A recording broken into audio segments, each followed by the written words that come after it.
신명기 33장. 신명기 33장 26절로 29절 말씀.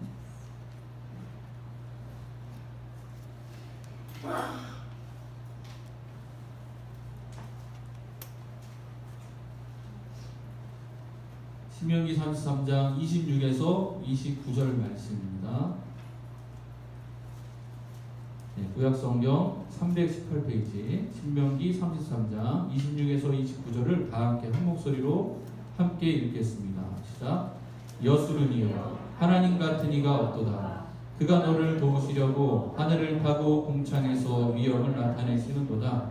영원하신 하나님이 내 처소가 되시니 그의 영원하신 팔이 내 아래에 있도다. 그가 내 앞에서 대적을 쫓으시며 멸하라 하시도다. 이스라엘이 안전히 거하며 야곱의 샘은 곡식과 새 포도주의 땅에 홀로 있나니 곧 그의 하늘이 이슬을 내리는 곳에로다. 이스라엘이여 너는 행복한 사람이로다. 여호와의 구원을 너같이 얻은 백성이 누구냐? 그는 너를 돕는 방패시요 내 영광의 칼이시로다. 내 대적이 내게 복종하리니 내가 그들의 높은 곳을 밟으리로다. 아멘. 할렐루야. 오늘 추수감사주일로 모이게 하신 하나님께 감사드립니다. 한 해 동안에 하나님의 말씀을 붙잡고 여기까지 달려오시느라고 모든 분들 정말 수고 많으셨습니다. 우리 서로에게 수고했다고 격려의 박수 보내볼까요? 수고 많으셨습니다. 하나님 우리에게 수많은 열매를 거두게 해준 줄 믿습니다. 아멘. 지금도 하루를 선물해 주신 하나님께서 감사와 영광을 받으시기 원합니다. 우리 옆 사람에게 이렇게 한번 권면과 축복을 전해볼까요? 옆 사람에게 한번 말해봅시다. 내 옆에 있어줘서 고맙습니다.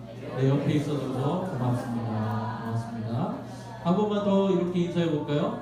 당신의 옆에 있어서 힘이 납니다.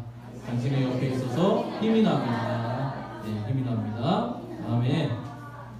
네, 우리 감사하는 마음으로 시작해봤는데 감사는 행복하고는 전혀 다른 감정이라는 것이 오늘날의 학자들의 의견이에요. 옛날에는 행복하면 감사할 줄 알았어요. 근데 심리학자들이 연구해보니까 행복하고 감사는 굉장히 차원이 다른 감정이더라. 행복하지만 감사하지 않을 수 있어요. 그렇죠? 행복해. 근데 감사하지 않을 수 있어요. 하지만 감사하면 행복하지 않을 수가 없어요. 행복은 항상 어떤 순간에 좌우가 됩니다. 행복한 일이 있어요. 그것으로 인해서 행복합니다. 그렇지만 감사는 순간순간 변하는 것과 무관하게 오래도록 지속되는 경우가 많습니다. 내가 환난을 당하고 있어도 감사를 할 수가 있어요. 미국에서는 이런 속담이 있어요. 하루가 행복하려면 이발을 하고, 일주일이 행복하려면 여행을 가고, 한 달이 행복하려면 집을 사고, 1년이 행복하려면 결혼을 하고, 평생 행복하려면 봉사를 해라. 그런 말이 있더라고요. 네. 참 이 행복에 대한 비슷한 격언들이 온갖 나라들에 다 있더라고요. 근데 나라마다 기준이 조금씩 달라. 중국에서는 어떻게 아십니까?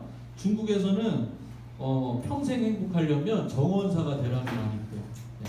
평생 행복하려면 정원사가 되라. 그런 말이 있어요. 근데 영국 속담에는 어떤 말인지 아십니까? 영국 속담에는 1년 행복하려면 정원사가 되고 이렇게 시작해요. 네. 영국에서는 행복한 게 정원사 되는 걸로는 부족한 거예요. 그러면 영국에서는 평생 행복하려면은 정원사 되는 것으로는 부족하다는 거죠. 그러니까 사람마다 또 나라마다 문화마다 행복하다고 하는 그 기준은 다 달라요.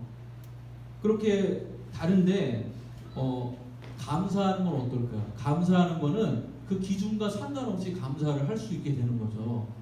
그래서 감사하면 달라지는 것들이라는 그런 책이 있는데 그 책에서 저자는 감사는 자동으로 되는 게 아니다. 무슨 조건이 있어야 탁 반사적으로 나오는 게 감사가 아니다. 적극적으로 사람이 관여를 해야지만 생기는 게 감사다. 그렇게 얘기해요. 기본적으로 사람은요 긍정적인 얘기보다 부정적인 의견을 더 많이 담아둔다는 거예요. 여러분이 만약에 맛집 투어를 다닙니다. 어디가 맛있대더라. 한번 가볼까? 그러면은 그 마음을 어떻게 해서 먹게 됩니까? 인터넷 찾아보고 사람들 얘기를 듣고 자료 수집해갖고 그래 어느 집이 뭐가 맛있어? 그래갖고 가는 거예요. 그렇게 해갖고 딱 가는데 만약에 여러분 거기에 의견 중에서 부정적인 의견이 있어. 거기 냄새 많이 나고 위생이 엉망이야. 이런 의견이 나와 있는 그러한 댓글을 하나 봤어요. 그 댓글이 마음에서 지워지려면 어떤 사람은 최소한 10개의 선풀, 어떤 사람은 최소한 5개의 선한 그 리플, 또 최소한으로 3개의 선한 최고다라는 리플이 있어야지만 그래야지만 그 악한 악플이 지워진다는 거예요, 마음속에서. 근데 이걸 이제 심리학자들은 그렇게 얘기합니다. 심리학자들은 그게 인간이 발전할 수 있던 계기다, 그렇게 얘기해요. 왜냐? 고대 사회에서 사람이 나쁜 것에 대해서, 부정적인 것에 대해서 마음에 안 담아뒀으면 살아남지 못했다는 거예요. 예를 들어 밖에 나가서 모르는 열매를 따먹었는데 그 열매가 독이 들어갖고 배가 아팠어. 그럼 집에 와서 얘기해줘야죠. 얘들아, 이 나무 열매는 먹으니까 배가 아프더라. 먹지 말아라. 그것이 쉽게 각인이 되어야지만 나중에 또 안 먹는 거예요. 근데 쉽게 잊어버린다고 생각해보세요. 나쁜 일을 쉽게 잊어버려. 그러면은 나중에 또 가고 그걸 또 이거였나 저거였나 헷갈리니까 한번 먹어보자. 먹다가 죽을 수도 있는 거잖아요. 그러니까 심리학자들은 인간이 발전하기 위해서는 부정적 의견에 관심을 가지는 게 당연할 수밖에 없다, 그렇게 얘기해요. 그거는 이제 진실인지 아닌지 저는 판단할 수 없습니다만 무시하기는 어려운 그런 의견이라고 생각해요. 그래서 어떤 사람들은 그렇게 제안합니다. 감사하는 것을 3개씩 하루에 한번 일기장에다 적어봐라, 그렇게 제안을 해요. 그 제안을 통해서 달라진 것들이 있다는 거죠. 그 달라진 것을 기록한 것이 제가 아까 말씀드린 감사하면 달라지는 것들이라는 책의 내용이고, 오늘은 추수감사주일이지만 우리가 일상적으로 이날을 맞이하고 있는지도 모릅니다. 왜냐? 추수감사주일, 그러나 주일은 매번 돌아오고 추수감사주일이라고 해봤자 1년에 한 번씩 돌아오는 거니까요. 수많은 날들, 수많은 주일들 중에서 조금은 특별한 날일지 모릅니다. 그러나 우리가 그렇게 별거 아닌 것으로 생각할 수 있는 이 날을 하나님은 굳이 뭐라고 그러시느냐? 기억해서 지켜라, 그렇게 말씀하시는 거예요.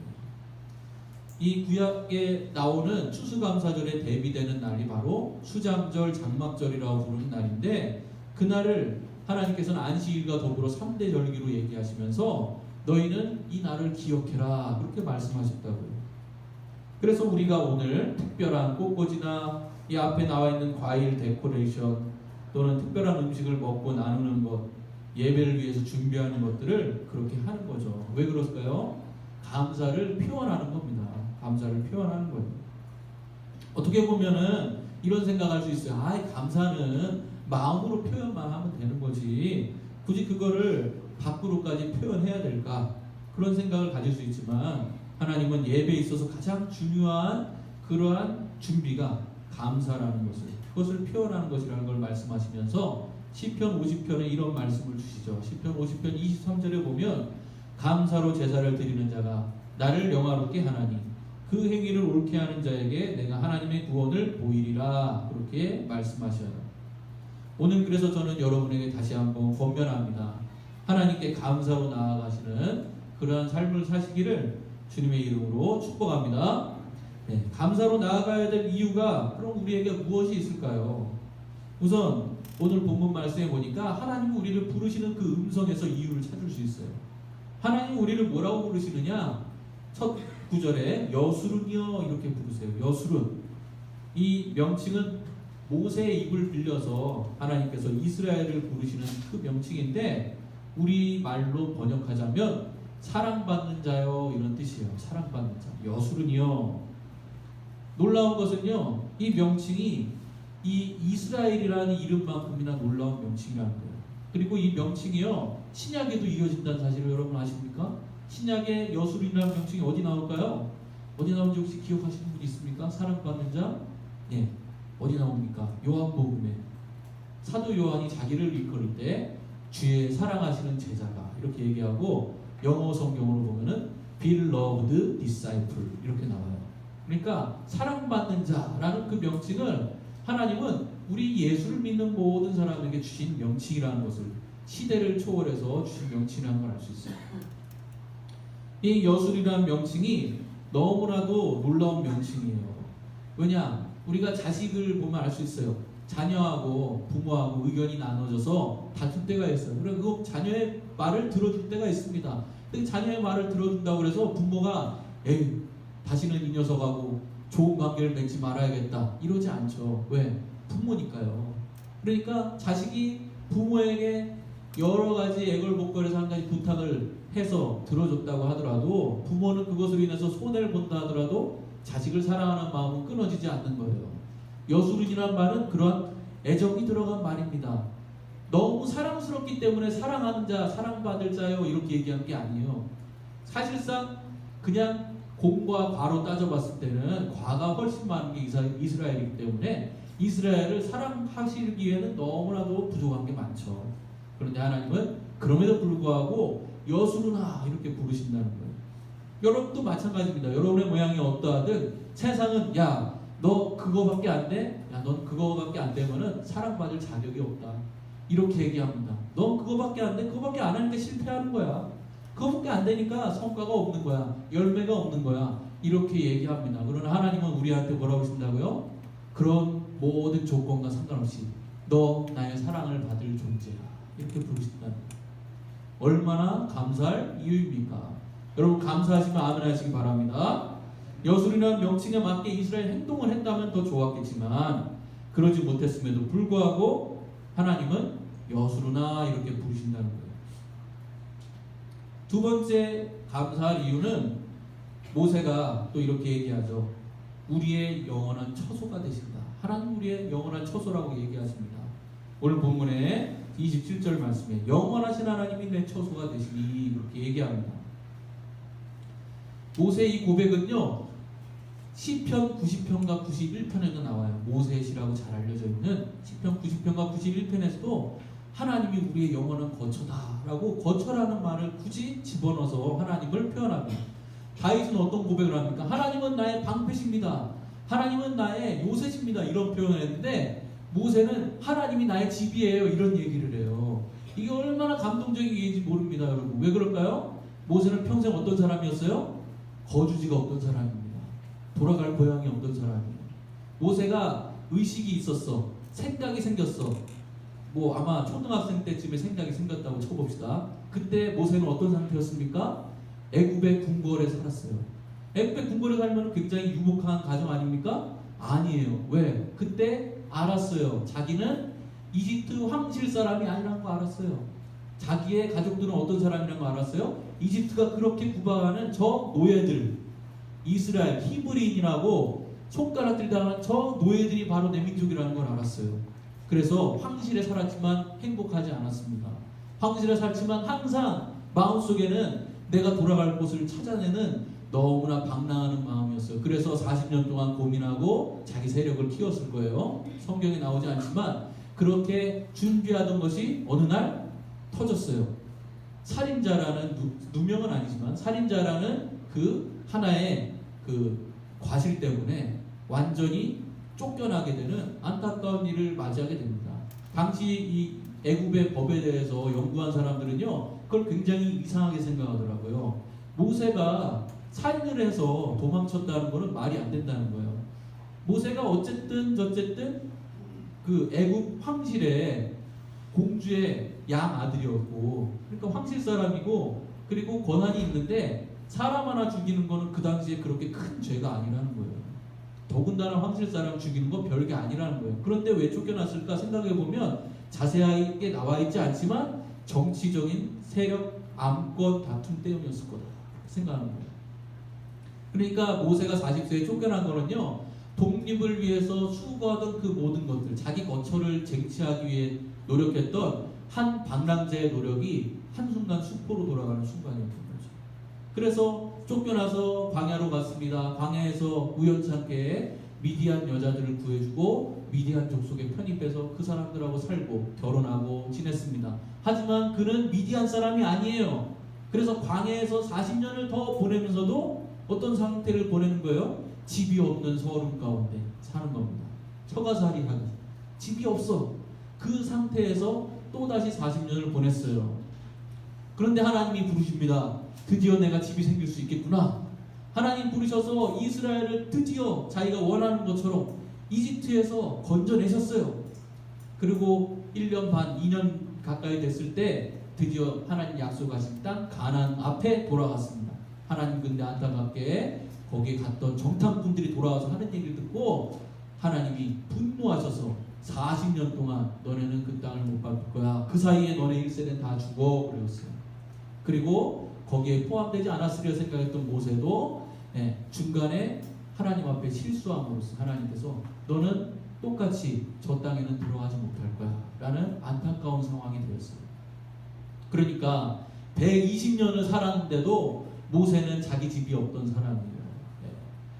120년을 살았는데도 자기가 발붙일 곳이 없던 사람, 그냥 계속해서 장막 생활하던 안타까운 그러한 사람이었어요. 그런 그가 마지막 설교를 하고 있습니다. 신명기 지금 이 부분은요, 마지막 설교 마지막 부분이에요. 하나님께서 40년이 지나서 광야 앞에 그 느보산이라는 데 올라가기 직전에 거기에 하나님께서 이스라엘 백성을 돌아보고 이제 너가 마지막으로 설교를 해라. 최후의 설교를 하게 하시고 그 다음 장 넘어가면 34장에서 하나님이 느보산 꼭대기로 모세를 부르세요. 거기서 정말 건강한데도 불구하고 하나님 앞에 불려 올라갑니다. 그러니까 지금 마지막 이 장면에서 자기가 지금껏 하나도 가진 게 없는데도 불구하고 하나님이 나의 영원한 거처시다 라고 그런 고백을 하고 있다는 것은 정말 놀라운 일이 아닐 수 없어요. 그래서 하나님 앞에 이런 고백을 할 수 있는 모세의 이 신앙은 감사가 아니고서는 이해를 할 수 없는 겁니다. 모세는 감사하는 거예요. 지금 내가 집이 없다는 사실에 대해서 절망하는 게 아니라 하나님이 나에게 주실 영원한 하나님 나라의 그 집, 나를 맞이할 그 영원한 하나님 나라의 천군만마, 그리고 수많은 하나님의 백성들이 나를 기다린다. 나의 조상들이 나를 기다린다. 그래서 그걸 너무나 감사하는 마음으로 바라보니까 지금 저 땅에 들어가지 못해도 그래도 절망하지 않는 거예요. 감사할 수 있었던 겁니다. 또한 모세는 오늘 본 말씀 세 번째로 보니까 하늘이 이슬이 내리는 곳에 이스라엘에 거할 곳이 있다는 것을 감사해요. 28절 말씀에 이스라엘이 안전히 거하며 야곱의 샘은 곡식과 세포조제의 땅에 홀로 있나니 곧 그의 하늘이 이슬을 내리는 곳에로다 이렇게 얘기합니다. 저는 이 말씀 참 좋아해서 하늘이 이슬을 내리는 곳, 그래서 제가 수많은 이제 여러 닉네임 쓸 때 하늘 이슬이라는 닉네임을 쓰기도 하고 총각 때부터 그래서 아이들 이름을 정해서 첫째는 나오면 하늘이라고 짓고 둘째는 이슬이라고 짓자 그랬는데 둘째는 얼굴 못 보고 이제 하늘나라 가서 하늘나라 있겠죠. 그런 이제 그래서 첫째 이름이 하늘이에요. 그렇게 이름을 지었어요. 그만큼 제가 좋아하는 말씀인데 이 말씀은 사실상 오늘날 우리에게 다시 뒷받고 얘기하면 이런 말이에요. 하늘에서 비 한 방울 내리지 않으면 굶어 죽을 땅, 그런 뜻이에요. 하늘이 이슬을 내리는 곳이라는 거는요, 축복의 말씀처럼 보이지만 세상의 관점에서 봤을 때는 별로 좋지 않은 땅입니다. 나일강 옆에 있는 땅 이런 것도 아니고 그렇죠? 그런데 이스라엘을 축복하면서 감사하는 마음으로 야, 하늘이 이슬을 내려야지만 사는 땅에 너네가 거하는구나, 너무 부럽다 이렇게 얘기하는 거예요. 그 얘기는 뭐냐면 하나님이 너희한테 직접적으로 은혜를 내리실 거야 이런 얘기예요. 집도 없고 백도 없어요. 연줄도 없어요. 이스라엘은 가나안 땅에 들어가지만 역사도 없어요. 어떻게 보면 그 가나안 땅에 산 역사가 없단 말이죠. 그런데 하나님은 그 모든 것을 초월해서 하나님의 이슬을 부어주시겠다 약속하셨다는 거예요. 여러분들에게 아무것도 없을지 몰라도 하나님 똑같이 말씀하시는 겁니다. 너희가 세상이 볼 때는 천수다, 하늘에서 비 한 방울 안 내리면은 죽을 수밖에 없는 땅이라고 너네들을 모욕하고 조롱할지 모르지만 그래, 너네는 내가 은혜를 줘서 사는 백성이다. 내가 너한테 분명한 은혜를 주겠다. 세상이 굶어 죽어도 너를 내가 살리겠다. 하나님 그러한 놀라운 은총을 이 약속의 땅, 하늘이 이슬을 내리는 곳이라는 이 말씀에서 주고 계시다는 것을 모세가 발견했던 거예요. 그걸 붙잡은 겁니다. 남들은 절망의 이유로 붙잡았던 것을 이 모세는 희망의 이유로 붙잡을 수 있었어요. 그래서 감사할 수 있었습니다. 마지막으로 모세는 이스라엘의 과거와 미래를 바라보면서 감사할 이유를 찾았어요. 29절 말씀에 이스라엘이여 너는 행복한 사람이로다. 여호와의 구원을 너같이 얻은 백성이 누구냐? 과거. 그는 너를 돕는 방패시오 내 영광의 카리스로다. 내 대적이 내게 복종하리니, 이건 미래죠. 내가 그들의 높은 곳을 밟으리로다. 미래. 그 과거와 미래를 바라보면서 감사할 이유를 찾았어요. 이스라엘처럼 구원을 얻은 백성이 없고 이스라엘처럼 적군을 멸할 백성이 없다는 거죠. 세계적인 통합 의료 분야의 권위자인 마크 리포니스라는 박사님이 있는데 이분이 이제 발견한 비타민이 굉장히 유명합니다. 네. 비타민 L, 바이타민 L이라고 부르는 비타민인데 약국에서 팔지 않아요. 네, 바이타민 L은 바이타민 러브라는 단어의 약자니까요. 사랑이라는 것이 얼마나 우리 몸에 유익한가를 연구한 분이에요. 사랑하면 몸이 얼마나 건강해지는가, 뭐 이런 거죠. 근데 이분이 그럽니다. 현대인들이 스트레스를 받는 가장 큰 이유가 두 가지라는 거예요. 하나는 과거를 생각하면서, 또 하나는 미래를 걱정하면서. 이 두 가지가 스트레스 받는 가장 큰 이유라는 거예요. 그렇지만 그거는 우리의 선택인 거예요. 한번 모세를 보십시오. 모세는 이스라엘의 과거와 미래로부터 감사할 거리들만 발췌해낸 겁니다. 이스라엘이 물론 과거에 구원받았어요. 애굽에서 40년 전에 구원을 받았습니다. 하지만 그 전에 어떤 일이 있습니까? 40년의 역사하고는 비교도 안 되는 430년간 종살이를 했어요. 이 역사는 건드리지 않고 하나님이 구원하신 역사를 가지고 오는 거예요. 그리고 미래 불안합니다. 어떤 일이 일어날지 몰라요. 그럼에도 불구하고 확신하는 거예요. 하나님이 들여보내시면 거기서 하나님 우리를 살리실 거다. 그래서 그 미래에서도 축복의 감사의 이유를 딱 가지고 온 거예요. 즉 과거와 미래로부터 사람이 스트레스를 받는 것이 정상이지만 그것은 사람의 선택이다. 우리가 안 받도록 선택하면 된다는 거예요. 똑같은 역사지만, 나의 똑같이 다가올 미래지만 그렇게 선택을 하면 된다는 거예요. 이분이 이제 그 아까 나눈 감사하면 달라지는 것들의 저자하고 인터뷰한 내용을 보니까 또 다른 비타민을 발견하는 거예요. 또 다른 비타민 L과 다른 또 다른 비타민인데 그게 뭐냐면 비타민 G라고 하는 거예요. G는 gratitude, 감사라는 이름이에요.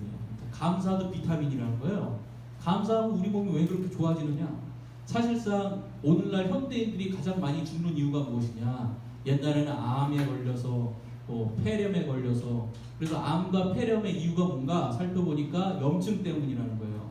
그래서 염증을 잡기 위한 수많은 노력들이 현대의학으로 발전이 되어 오는데, 그런데 이분은 놀라운 얘기를 합니다. 사실 염증 때문에 죽는 게 아니라 오늘날의 수많은 사람들은 옛날에는 굉장히 의학이 발달 안 했기 때문에 염증이 생기면 죽었지만 요즘에는 염증이 별로 없는데 몸이 과잉 반응을 해서 염증을 만들어낸다는 거예요. 그러니까 오늘날의 사람들은 염증이 아니라 백혈구 때문에 죽는다, 이런 의견을 내놨어요.